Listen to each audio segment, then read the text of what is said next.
won't talk about here. Let's now talk about what architects actually do, what activities they perform. And there are various different areas that they're concerned with. First off is to create these architecture descriptions. We can have architecture descriptions for each of those individual domains, and obviously they have to be consistent and mapped to each other. Typically, if we're going to be performing any sort of change, we need to have at least two sets of descriptions. One is the baseline descriptions, which describes our current as-is situation, and the other is some sort of future or target set of descriptions.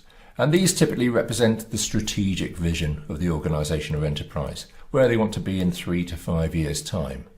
That gap may be a little bit large, so you may have various other intermediate architecture descriptions as sort of stepping or milestones, if you like.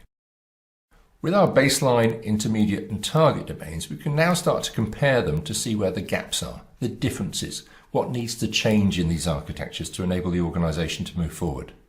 What we can then do is begin to put together some sort of strategic migration plan as to how these various different gaps are going to be filled. And these are going to drive off the individual change projects and programs that an organisation is going to follow over the next few years.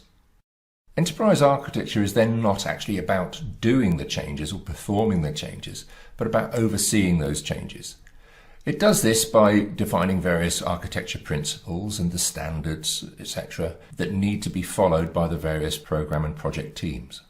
Architects are then expected to govern those change activities just to ensure that the standards and principles are being followed and the plans are going to achieve what the organisation actually needs.